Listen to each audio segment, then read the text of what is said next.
যখন চিলাটা চলে জি আর পানিটা ঢুকে চিলাটার পানিটা ঢুকে তখন ওই গ্যাসটা সার্কুলেশন হয়ে ঘুরতে থাকে ওই টিউবগুলির উপরে মানে ছোট ছোট টিউব আছে ভিতরে, টিউবের ভিতর দিয়ে পানি প্রবেশ করে বের হয়ে আর যায়। বাহির। আসসালামু আলাইকুম। তো আজকে চলে আসলাম সিলার প্লান্টে।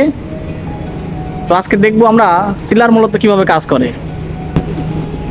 তো আমাদের দায়িত্বপ্রাপ্ত যে ইঞ্জিনিয়ার স্যার আছে সিলারের, তিনি আমাদের সামনে আছে।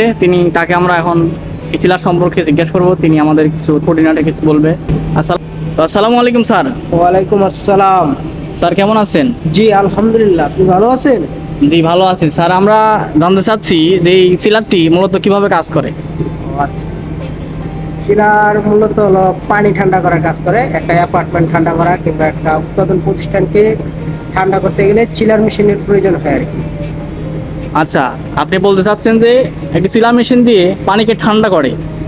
তো এই ঠান্ডা করার প্রক্রিয়াটা কি স্যার? এটা আসলে কিভাবে পানিকে ঠান্ডা করছে এতটুকু শুধু বলবেন আমাকে।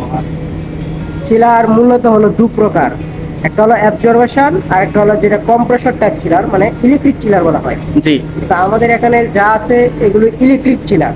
জি ওই ইলেকট্রিক চিলারটা হলো চীন দেশের আর কি, যেটাকে চায়না চিলার বলা হয়। ওকে ওকে, ট্রেন চিলার। টেনি সিলার, হ্যাঁ। জি ট্রেন চিলার। তো তো এটার কিলোওয়াট হলো 1469 কিলোওয়াট। আচ্ছা, এখন আপনি বলেন যে এই পানিটা ঠান্ডা করছে কিভাবে, এর প্রক্রিয়াটা মূলত কিভাবে কাজ করছে এটা। আচ্ছা, ইলেকট্রিক চিলারের পানি ঠান্ডা করার প্রসেসিংটা হলো, ওটা চিলওয়াটার হাউস আছে। চিলওয়াটার হাউসে ওই পাম্প আছে, পাম্পের মাধ্যমে ওই চিলওয়াটার হাউস থেকে পানিটা, যে ইভাপোরেটর লাইন আছে। ইভাপোরেটর স্যার কোনটা? এই যে ইভাপোরেটর লাইন হলো ওটা। এটা ইভাপোরেটর। জি জি। আমার স্যার বলছে এটা হচ্ছে ইভাপোরেটর লাইন। evaporator। এখানে একটি হাউস আছে, পানির ট্যাঙ্ক আছে, ওই ট্যাঙ্কে থেকে মোটরের মাধ্যমে সরাসরি এই পাইপের মাধ্যমে, এই পাইপের নাম কি স্যার? Inlet, chill water inlet. এটা সিল ওয়াটার ইনলেট পাইপ। এই পাইপ দিয়ে পানি এসে এখানে জমা হয় ইভাপোরেটরে আর কি ইভাপোরেটরে চলমান আর কি, পানি যাচ্ছে, আবার ওদিক দিয়ে বের হয়ে যাচ্ছে। ওদিক দিয়ে বের হওয়ার পরে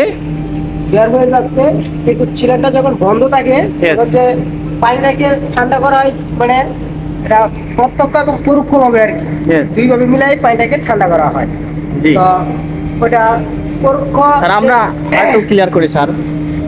আমি বলছি যে স্যার, পানিটা মূলত ঠান্ডা করছে কিভাবে, কিসের মাধ্যমে পানিটা ঠান্ডা হচ্ছে ভিতরে, এটা বলবেন। পরোক্ষ পদ্ধতিটা হলো গেলা যে একটা গ্যাস, রেফ্রিজারের একটা গ্যাস, এটা আর 134 এই ইলেকট্রিক চিলারে ব্যবহার করা হয়। জি তো চিলার বন্ধ অবস্থায় গ্যাসটা ভিতরে স্থির থাকে। জি। চলমান করাকালীন যখন চিলাটা চলে জি আর পানিটা ঢুকে, চিলাটার পানিটা ঢুকে তখন ওই গ্যাসটা সার্কুলেশন হয়ে ঘুরতে থাকে ওই টিউবগুলির উপরে। মানে ছোট ছোট টিউব আছে ভিতরে, টিউবের ভিতর দিয়ে পানি প্রবেশ করে বের হয়ে আর যায়। বাহির দিয়ে আছে হচ্ছে গ্যাস। জি। গ্যাসের নামটা স্যার কি বললেন? আর রেফ্রিজারেন্ট 134। আচ্ছা, এই গ্যাসের মাধ্যমে ওই টিউবটাকে ঠান্ডা করছে এবং পানিটাও ঠান্ডা হচ্ছে। জি। তারপরে পানিটা স্যার কোন দিক দিয়ে বাইর হচ্ছে? এই যে আউটসাইড, যেটাকে বলা হয় আউটলাইন, চিলাটার আউটলাইন বলা হয়। জি। চিলাটার আউটলাইন বলা হয়। ওই আউটলাইন দিয়ে যে এসি প্লান্টের যে ওয়াশার হাউস আছে জি। সেখানে চলে যায় পানিটা। এটা দিয়ে মানে চিলাটার আউটলাইন, আউটলাইনে দিয়ে যাচ্ছে হচ্ছে এসি প্ল্যান্টে ওয়াটার হাউস। এই যে গ্রে কালার যে চেম্বারটি, এই চেম্বারের মূলত কাজটা কি?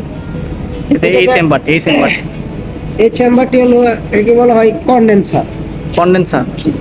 কন্ডেন্সারের কাজটা কি? কন্ডেন্সারের কাজটা হলো যে ভেপর বা বাষ্পকে মানে তরলে পরিণত করার একটা যন্ত্র এই কন্ডেন্সার। কন্ডেন্সারের মূলত কাজ হচ্ছে কুলিং ওয়াটারের সাহায্যে রেফ্রিজারেন্ট ভেপরকে তরলে পরিণত করা।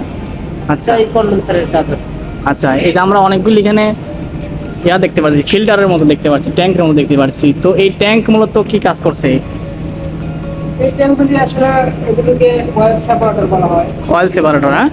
অয়েল সেপারেটর, এটাও অয়েল সেপারেটর। আবার এটা হলো প্রেসার রিলিজ ভালভ। হ্যাঁ আচ্ছা। তো এই যে এখানে যে ইয়াটা দেখতেছি, অন লিফট, নো লিফট। হ্যাঁ নো লিফট। তো এই নো লিফটের অনেক বড় মোটরের মতো একটা দেখতে পাচ্ছি। তো এটা কি মূলত মোটর নাকি অন্য কিছু? মোটর প্লাস কম্প্রেসর দুইটা অ্যাডজাস্ট করা আর কি মোটর এবং কম্প্রেসার অ্যাডজাস্ট করছি। আচ্ছা, আর এই মোটর এবং কম্প্রেসারে মূলত কাজটা করছে কি?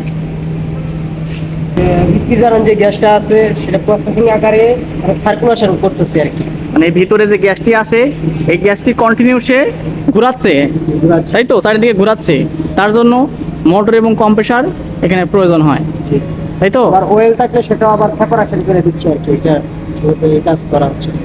হ্যাঁ, আমরা এতক্ষণ যা ওনার মুখ থেকে শুনে বুঝতে পারলাম তো সিলার মূলত কীভাবে কাজ করে। সিলার একটি নর্মাল পানিকে ঠান্ডায় পরিণত করে, তো মূলত এটাই কাজ। এটার ভিতরে একটি গ্যাস আছে, এই গ্যাসের ভিতর দিয়ে ছোট ছোট পাইপের ভিতর দিয়ে পানি আসে।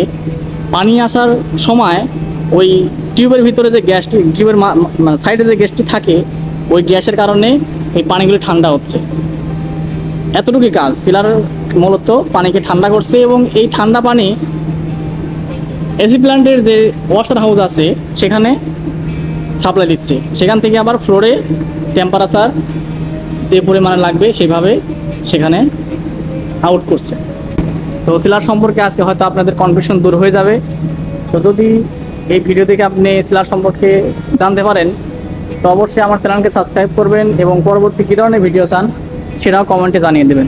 তো ধন্যবাদ, সবাই ভালো থাকবেন। আসসালামু আলাইকুম।